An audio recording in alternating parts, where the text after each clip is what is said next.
En su manera más simple, los batidos de proteína proporcionan suficiente nutrición por sí solos. Licúa un poco de leche baja en grasa o leche de soya y fruta al batido nutritivo Fórmula 1 de Herbalife y obtiene un alimento saludable y rápido. Si lo puede variar de vez en cuando, usted estaría aumentando la nutrición y el sabor. A continuación, encontrará algunos relazones que le gustaría probar con su batido. Las frutas son la opción más obvia para mezclar. La fruta fresca funciona de maravilla y la congelada es conveniente y hace que su batido sea más espeso, pero también se encuentran algunos vegetales que van muy bien con los batidos, como la espinaca, la calabaza, el calbatín o la zanahoria.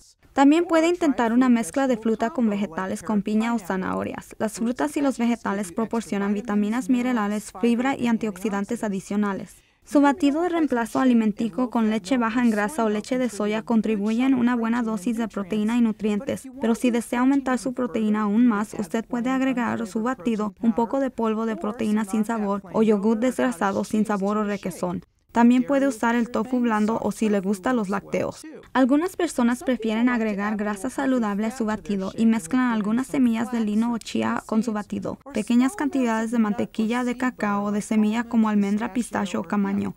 El aguacate es otra grasa saludable que también puede usar. Las especias y las hierbas también son plantas alimentícias porque aparte de proporcionar sabor, también pueden ofrecer algo nutritivo saludable. Las especias dulces como la canela y los clavos son una opción natural y también puede usar ingredientes frescos de su batido, como el jengibre rallado o la hierbabuena fresca. La fibra y la proteína hacen que los batidos sean más sustanciosos, pero sorprendentemente también lo es el hielo. El hielo no agrega calorías, pero aumenta el volumen de su batido, así que usted consigue un batido más espeso sin calorías adicionales. Y si agrega lo suficiente, su batido podría ser tan espeso que tendría que comerlo con una cuchara, lo que ayudaría a que se tome su tiempo y podría hasta ser sustancioso.